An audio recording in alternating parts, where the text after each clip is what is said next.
More than 70 million Americans rely on their health care and long-term care through Medicaid. But House Republicans are pushing a budget plan that just doesn't add up without slashing it. In fact, the nonpartisan Congressional Budget Office has confirmed that the plan would kick millions of people off their health care. Why? Well, to make room for a $5.5 trillion tax cut for people like Donald Trump and Elon Musk. I broke it all down with today's guest, Natasha Murphy, the Director of Health Policy at the Center for American Progress. But first, we have a quick question for the AFL-CIO President, Liz Shuler. Awesome support on behalf of workers and companies who are smart enough to be union companies and everyone else. But I have one question for you, Liz. Welcome to the podcast first. Thanks so much. Great to be here. Yeah. So my one question for you is, if you had the ability, and this is kind of like a fantasy football question, but if you had the ability to change any federal law, one law, what would that one law be that you would change and why?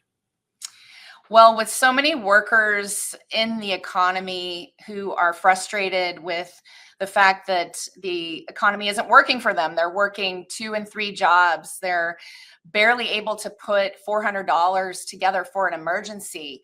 I would say changing the law to enable them to form and join unions and not get fired would be my wish. And that would be to pass the Protecting the Right to Organize Act and the Public Service Freedom to Negotiate Act for the public sector, because really it's a fundamental human right to be able to come together with your coworkers and freely and fairly form a union.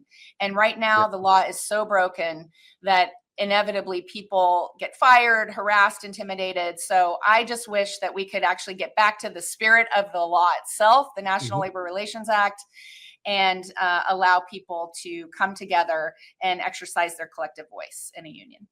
I think that's a great answer. And I think if maybe we can change the majorities in the House and the Senate, it's something I know that's very high on our list as well. Would be looking forward to doing that. Again, thanks so much, Liz, for being with us today. We appreciate that.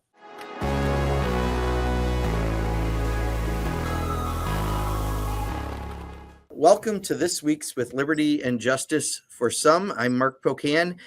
Today, our subject is one of the most controversial things that the Trump administration has done, is proposing some drastic cuts to programs that many, many Americans benefit from in order to fund a tax break for the wealthiest in this country. In other words, for himself and Elon Musk and people who can afford to go to Mar-a-Lago. The tax break, according to the Joint Committee on Taxation, would cost $5.5 trillion. I know you've probably heard $4.5 trillion, but the Joint Committee on Taxation has now said to extend those tax cuts would cost $5.5 trillion. Obviously, a stunningly large sum.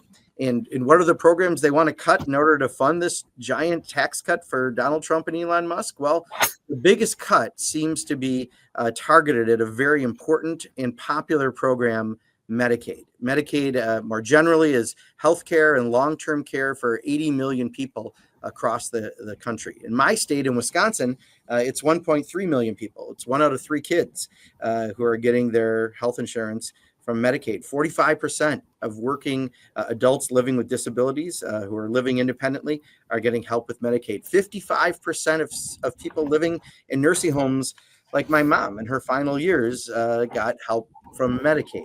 So it's not just the folks that are impacted either. It's also what is the ripple effects? What happens to rural hospitals? What happens to nursing homes? What happens to caregivers and so many other parts of the economy? So today we have a very special guest, an expert on Medicaid, Natasha Murphy. And Natasha is the Director of Health Policy at the Center for American Progress, a well-respected think tank in Washington, D.C. She helps develop and advance health policy proposals to lower the cost of healthcare and improve coverage.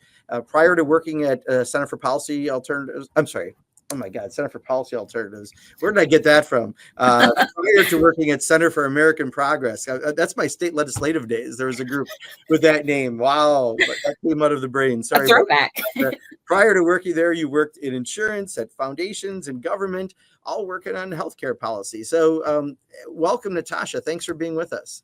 Yeah, thank you so much for having me, Representative Pocan. I have been following your recent town halls, and it is so clear how much you care about protecting the people you represent directly, as well as all Americans, in light of these drastic Medicaid cuts that we're staring down the barrel at. Yeah, I mean, calls, have skyrocketed, I think, in every legislative office that I know of in Washington. And, we had hit our record one day. Local calls was 300. And then I found out later, a couple of weeks later, we were already at 500 a day calls we were getting. And, just the volume has been really intense. And the number one and two issues have been Elon Musk and Medicaid cuts. So let's start by telling us a little more about the Center for American Progress, since that's where you're working, and specifically about the work that you're doing there.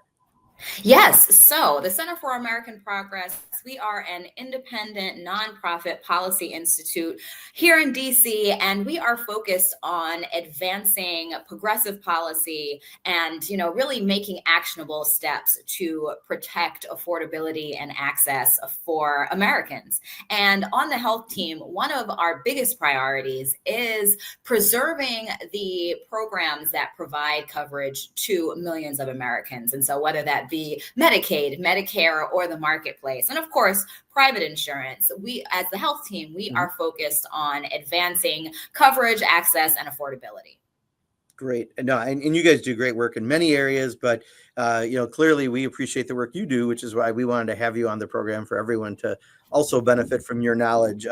Let's just talk about Medicaid in general. Yes. Can you talk a little bit about, if you want, maybe how it came about, why it's important, but let's just explain, because sometimes, government terms in and of themselves do not convey what a program is. So tell us about Medicaid.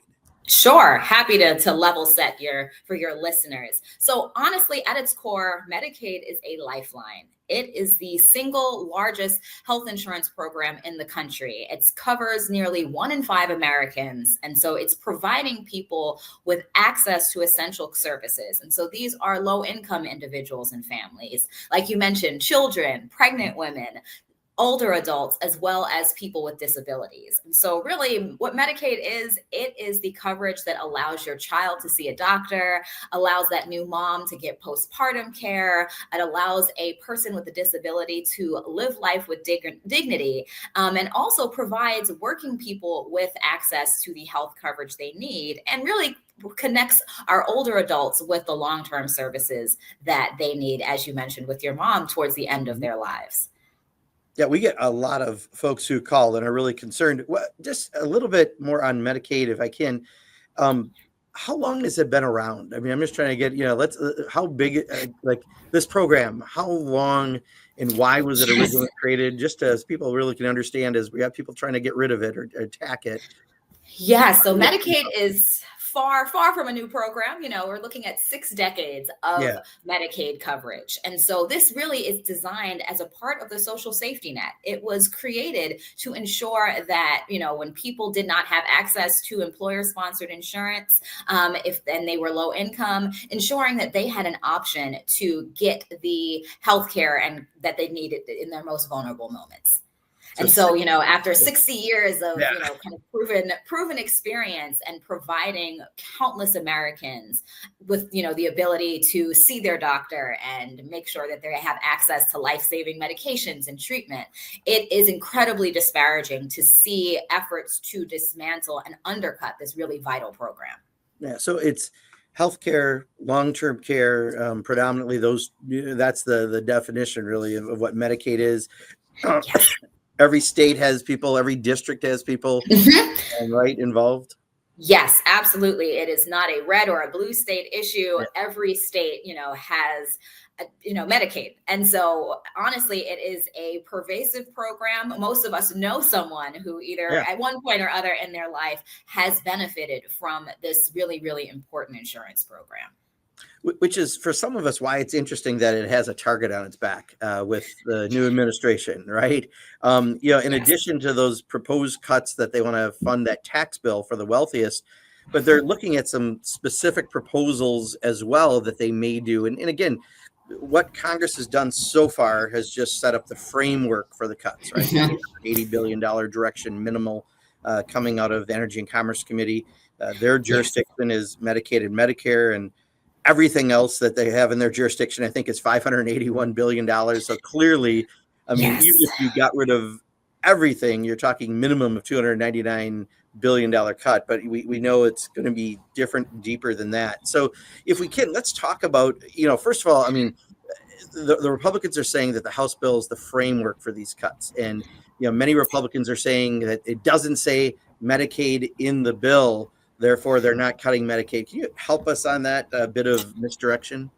Yes, and it has been incredibly frustrating to, hear that framing kind of being thrown out there. The fact that, oh, well, no, it's not. We're not calling for explicit cuts. But like you mentioned, when you take a look at what is under the purview of the Energy and Commerce Committee, there is mathematically no way to achieve these, historically large cuts without touching the Medicaid program. And so it just feels very disingenuous to hear some of those talking points being continually floated by some of the Republicans in Congress.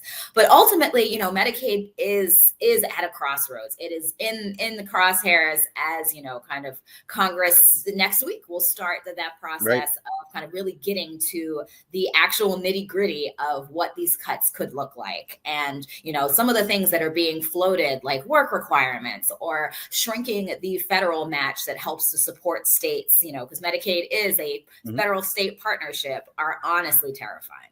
Yeah. And also, wasn't it, I think the Congressional Budget Office also said, like, you cannot do the cuts they're doing unless you cut Medicaid or Medicare, right?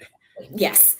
Yeah. So CBO made it very clear. Yeah. So anyone saying this, I'm not asking you to necessarily say it, but they're being disingenuous, because the actual vote they made says you have to cut either Medicaid or Medicare. I guess I'll let them pick which one they intended. Yeah. But I think we know. Yes, anticipating the bulk of these cuts to come from the Medicaid program and really disrupt coverage for our most vulnerable. Yeah, no, absolutely. In fact, let's talk about a few of these, because again, we don't know exactly, right? Because they have not. That's what the committees are supposed to do now, and then bring these votes back to Congress. Likely, at least they're saying, before Memorial Day. That's their goal, to have all this happen, which is why we've been active trying to protect, these programs at the same time, and the people who are benefiting from the programs. So one of the things they're talking about is implementing work requirements for adult males, and I've heard that at least as one of the proposals. Is that alone going to address the cuts that they're asking for, and why is that a good idea, or why isn't that a good idea? Sure, Rep. Pro Ken. So yes, work requirements is honestly a disastrous policy proposal that is being floated as an option to achieve, these historically large cuts. And, doing work requirements alone wouldn't get to that 880 billion, or, kind of whatever the number is that, they end up solidifying. Work requirements don't get you there. But more importantly, work requirements don't work. The reality is, it is the fact that the vast majority of people on Medicaid, particularly those who are under the age of 65, are working. Kaiser Family Foundation released a statistic earlier this year that, 92% of able-bodied adults under 65 on Medicaid are currently either full-time employees or part-time employees. Wow. And that remaining number, these are folks who aren't able to work, or they're in caretaking roles, or they're in school. And so it really is a myth that folks who are on Medicaid are somehow just loafing around and, not contributing to the workforce or to the economy. And so work requirements really are, a problem in search of a solution. Yeah. So it's incredibly frustrating. And the reality is, when you look at, there are a few states who had attempted to implement this, Arkansas being one of them, Georgia being one of them. And when you look at those state experiences, the data shows that, these work requirements actually don't connect people to coverage. They don't do anything to support people, in finding employment and securing that employment. What they actually do is you end up cutting eligible people, who are eligible for Medicaid. They lose their coverage because they can't, complete the reporting requirements, or they have issues with the website, and they end up losing their Medicaid. So the reality is, Medicaid having coverage, it helps people. When you're healthier, you're able to work. And so it's frustrating to, kind of see work requirements being floated as an idea to somehow, improve the Medicaid program and to achieve these drastic cuts that Republicans are calling for. for. And I know they haven't put a formal proposal out yet. And again, that's what we're waiting for. But this is one that I've heard. But I believe, and this is from memory, but I think the savings I saw proposed out of this would be about 2% of the cuts that they've proposed. You know the number? Correct. Yeah. I think, yeah, that sounds familiar. I think about, 2%. So, not kind of the significant cost savings that they are looking for. But, the reality is what it means for an individual with Medicaid coverage, if these work reporting requirements were implemented, there are expected, kind of millions in potential coverage loss. And just this week, my team, we did some number crunching, and we estimate that if, a federal work reporting requirement was implemented, about 15,000 people would die avoidably each year because they would lose Medicaid coverage. And so, this has really, really disastrous potential impacts. Yeah, what amazes me is I don't get how. I understand right now Republicans aren't doing town halls because they're afraid to have this public debate. But, when I do things like Meals on Wheels, and I did one in a rural county in my district, and, one of the people that was getting Meals on Wheels had actually it was a cavity that went to infection, and the infection went to his brain, and that is why he can't work. So by not even having access, and he was a musician by trade, that was enough to make it so that this is someone now who we're paying even more to help, live in society, when we could do something as simple as just making sure people have access to healthcare. Absolutely. Yes, it is, kind of that pound of prevention. And really connecting people with affordable, comprehensive coverage can save so much, dollar wise, just kind of the human toll. And so these Medicaid cuts really, really are dangerous. Yeah. And 15,000 people you're estimating could pass. Yes. Wow. That's, you don't really see that in their savings to pay for the tax cuts, do you? No, not at all. It's sort of so much of a focus on dollars, but forgetting, kind of what the actual human toll of some of these proposed policies would be. Yeah. Another thing they're talking about, I think, is capping Medicaid spending on a per beneficiary basis or per capita basis. That's so governmentese. What exactly does that mean, and what would that actually look like if that happened? Yes. And so one of the proposals that was floated kind of earlier this year is this concept that they would put a limit on the amount of money that the federal government contributes to the Medicaid program. And so just to help level set everyone, like I mentioned earlier, Medicaid is a state-federal partnership. And so the federal government will cover at least, 50% of these Medicaid program costs, with states financing the rest. And so, for all states, it's not necessarily a 50-50 split.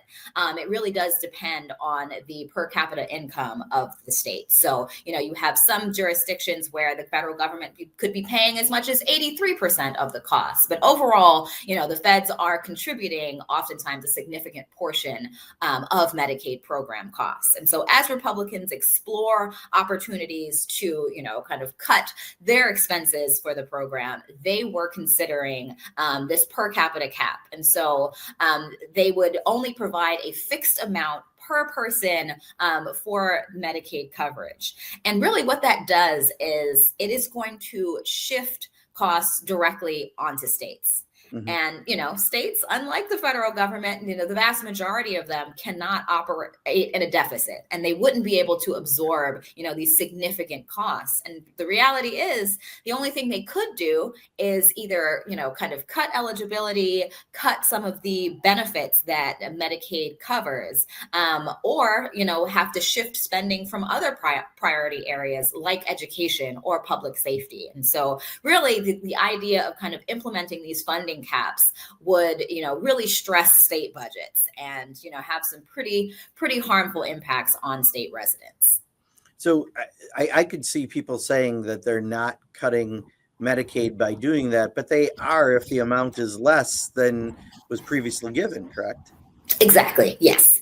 Yeah. And then so I met with some state legislators yesterday, and this is one of their concern areas, because we have in Wisconsin a Republican majority in the legislature, we have a Democratic governor, But if the state didn't come up with the additional dollars, and by the way, we're not even a Medicaid expansion state, one of the very few left, unfortunately, in the country, that puts, as you just said, that extra pressure on the states, and either they're not going to then fund it, and then of course I think these Republican lawmakers will then blame states rather than the fact that they did this. But have we seen this before, attempted or proposed? So not quite. I will say one example, the closest that we kind of can look to is actually one of the U.S. territories. So Puerto Rico, their Medicaid program is more of a block grants type program. And so, they get a set amount of money from the federal government to administer their program. And the experience with Puerto Rico's Medicaid is it has been chronically underfunded for decades. And so as a result of that, their Medicaid program actually doesn't cover all the benefits for, kind of folks who are in the contiguous US states. And so, for example, Medicaid in Puerto Rico doesn't cover, things like non-emergency medical transportation. And it also does not cover long-term care. And like we talked about, so many older adults and individuals with disability rely on Medicaid coverage to finance and support them if they were to need those long-term services. And so the idea that, kind of making these per capita caps for Medicaid really would hamstring state budgets and force them to make some incredibly difficult decisions, and really lays the blame at, kind of the feet of our state electeds. So, so many times, we try to hide things in governmentese, right? Per capita, right? Like, what does it really mean? So if you guys, I don't know if you've ever talked with other folks about this, but is there a better way to explain what that would really be so that people could understand it, other than, I know we say it's a cut, but is there a better way of describing it? I would probably say the best ways to translate per capita into, more layman's terms, or things that are actually meaningful to people. I like to think of it as just a per person cap. You are limiting the amount that the federal government would spend per Medicaid enrollee. Gotcha. And I would assume state by state healthcare costs vary pretty significantly too, right? Yes, absolutely. They are diverse as honestly the resident populations are. So, we would see, kind of quite different challenges across different states. Yeah. And so there's also talk about rolling back the federal matching rate for expansion states, which I think are most states, right? Yes. What that really is, and maybe I'll let you say it better than me because you are the expert, but it's kind of a backdoor way to try to kill the Affordable Care Act, as I understand. Yes, it really is. So for background, under the Affordable Care Act, states were given the option and the opportunity to expand Medicaid eligibility. And so, expanding eligibility up to 138% of the federal poverty level. And, 40 states to date, as well as the District of Columbia, have adopted the ACA's Medicaid expansion. And as a result of that, you have about 20 million more Americans who now have Medicaid coverage. And, that has been truly transformational, really, for the coverage rates in the country, helping to reduce the uninsured population.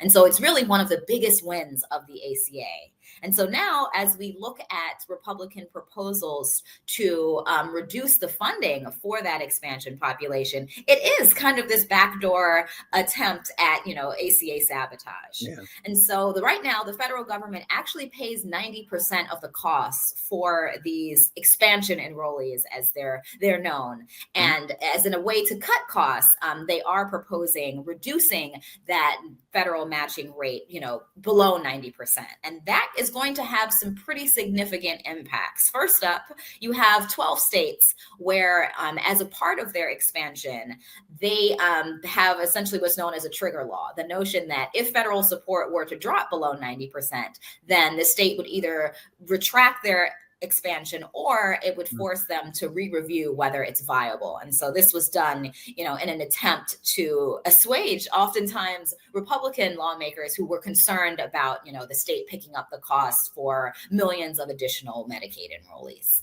So that definitely is a cut to Medicaid if they do that, right? There's no way around that.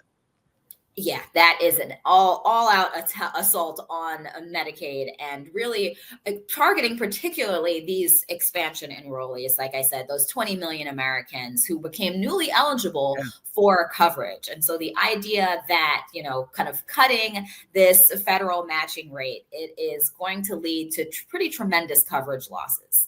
Yeah. Wow. I've also heard that they say that, in fact, there was a Republican group that was putting ads on for a member here in Wisconsin, giving them credit for going after fraud and abuse in the program. And I know when they originally, the Trump administration put out some cuts they were going to do, part of that included cutting funds for the state Medicaid fraud control units, which is supposedly doing that. So it shows that, I mean, it's already not a very sincere attempt, but let's just talk in general. Is there a lot of fraud and abuse in the program? And could that find the savings they're looking for? Can you just talk about that?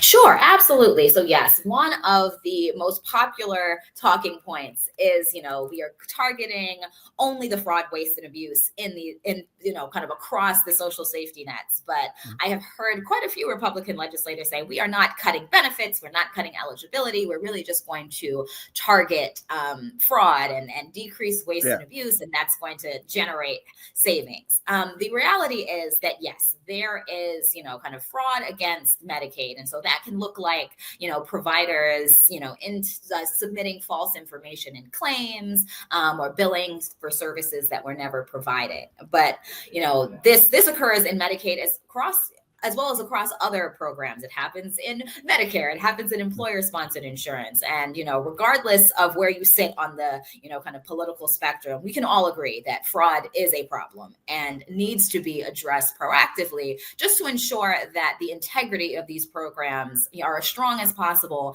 and they're able to deliver the necessary care and coverage to their intended enrollees. But like you mentioned, the reality is, on one hand, Republicans say that they want to target fraud, waste, and abuse, and then they undercut the very staff or departments or people tasked with actually investigating and tamping down on fraud, waste, and abuse.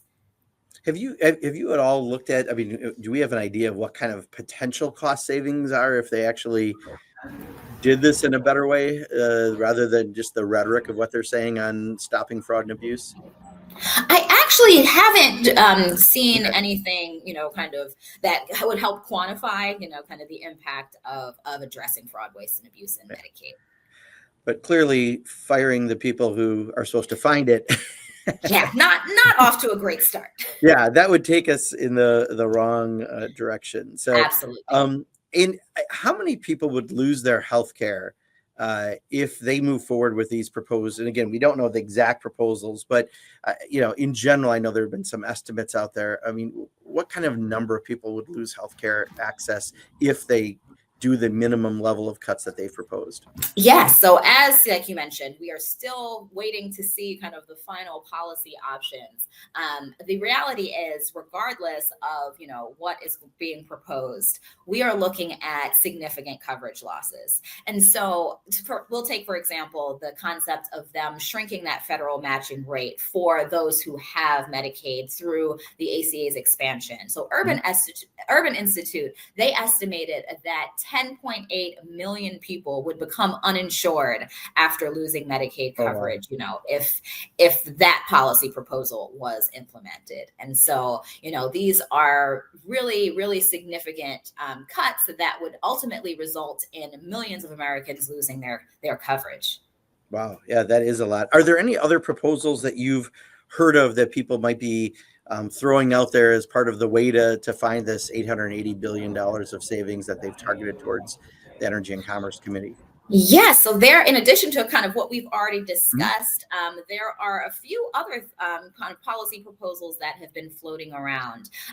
There has been discussion actually about rescinding some of the regulations that were finalized under the previous administration. And so these were regulations that were going to kind of improve long-term services and home and community-based services for Medicaid. In addition to that, that, there was a rule that helped to kind of streamline some of the Medicaid eligibility operations. And so, it was things like saying you can't redetermine someone's eligibility more than once a year. And Republicans are talking about, well, if we repeal that, there's an opportunity to check to see if someone's eligible maybe 2 or 3 times a year. And what that would result in is honestly people getting kicked off of the program because they may not get the email or the mail to recertify for their coverage. And so, that is one kind of administrative level attempt to achieve savings that is floating a bit under the radar. And then in addition to that, I've also seen some discussion around kind of cutting down on the provider taxes that many states implement to help support and help pay for the state portion of the Medicaid program. And so that is also in the sights of some Republican lawmakers to try and cut those to achieve these historic cuts to the Medicaid program. Well, maybe I'm not understanding, but wouldn't that be a double whammy then on some of those states? Because if you're losing the federal funds and then you're not able to raise it at the state level, yes, how do you make up for those funds? Right. It really is just another way what they would be both shifting costs to states and then further hamstringing them to actually raise money and kind of generate some of these funds to pay for that increased share of Medicaid program costs. So certainly a double whammy. So let's assume somehow that they decide to do these cuts no matter what, against the will of the people that are clearly calling all of our offices now. There's ripple effects to this as well. It's not just the millions of people that are going to lose access to healthcare, but what about rural hospitals? I have a lot of rural hospitals that rely on Medicaid for patients. What about the nursing homes? 55% of the people in nursing homes. What about caregivers? I mean, can you talk more about some of the ripple effects that happen? Yes, great point, Rep. Procan. I think so much of what has been focused on is, of course, the Medicaid enrollees themselves, but, the health ecosystem is so large, and cuts of this nature really would have massive ripple effects across the entire system. So you talked about providers, and particularly our rural hospitals, so many of which, are already struggling financially, and they rely heavily on Medicaid payments. So the concept of, kind of having these historic Medicaid cuts, people becoming uninsured and then still having healthcare needs. The reality is, for so many of our providers, our hospitals, again, those rural hospitals would start to see massive increases in uncompensated care because folks would be needing to come to the ER, but they wouldn't have insurance. And, they wouldn't be able to pay for the services and treatment that they receive. And, so many hospitals would have to, absorb those additional costs. And so that is a massive concern, as we look at, kind of the broader and more widespread impacts of some of these Republican proposals.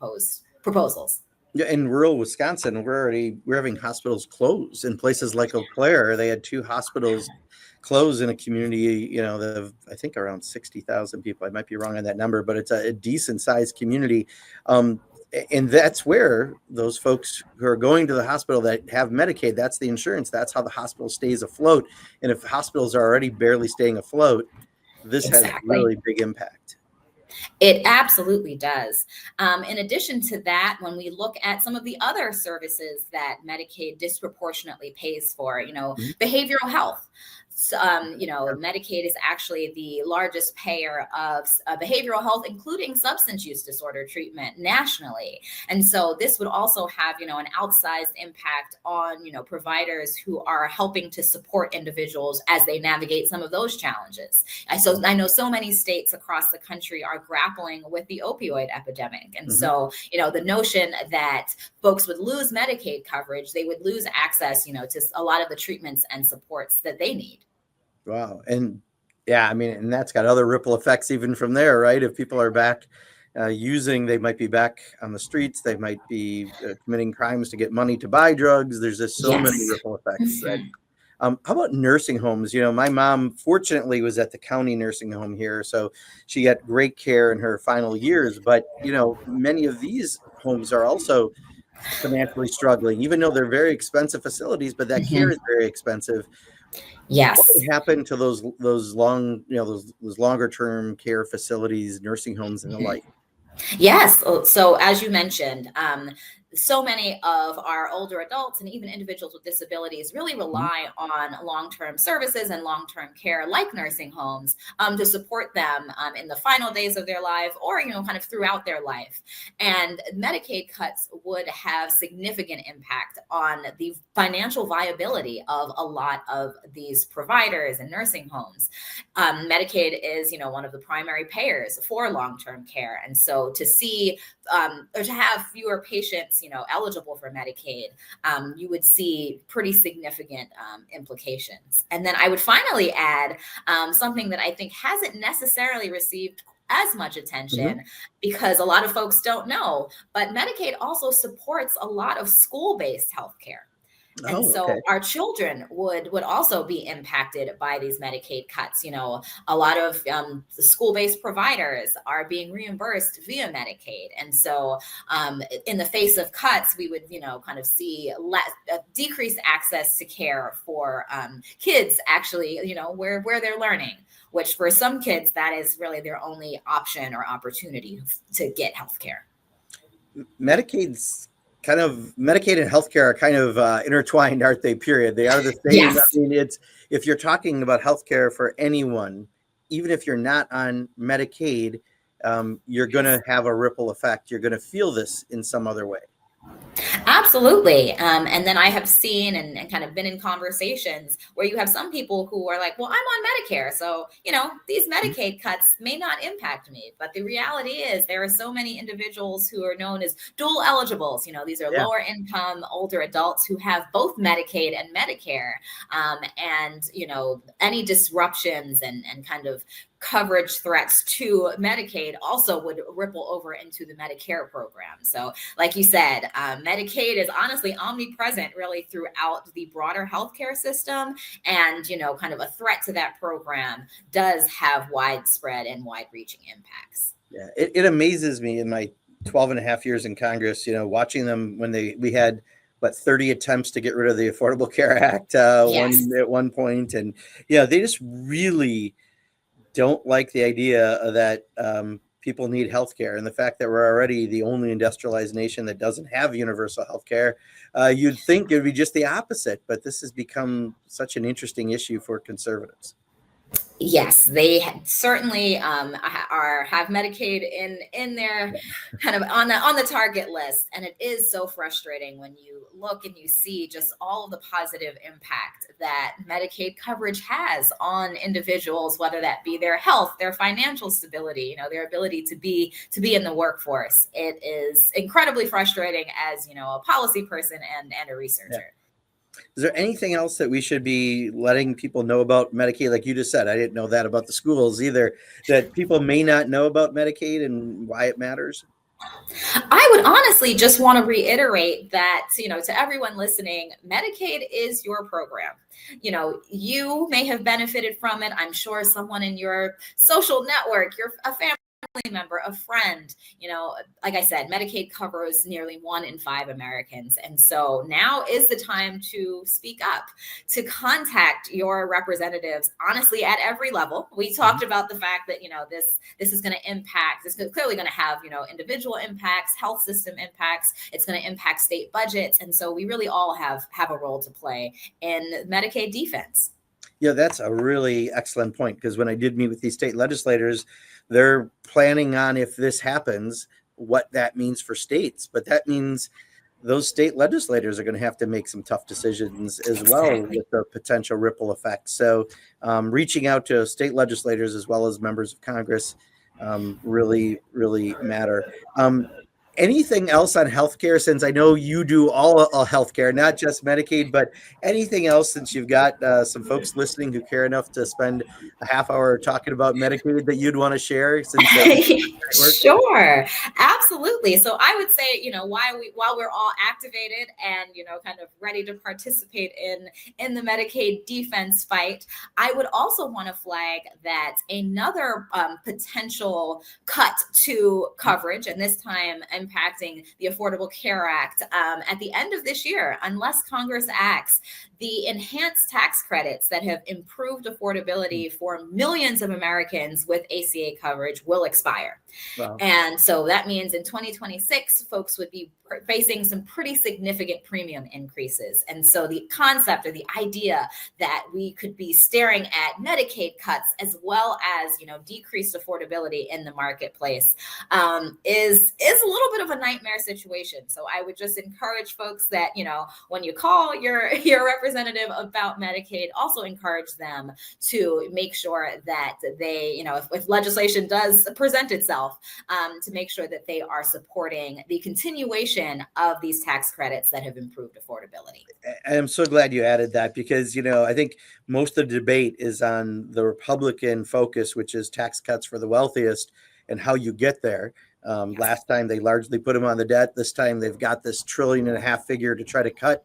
But it's all sorts of other things that are due this year. Their focus is only on Elon Musk and Donald Trump and their wallets.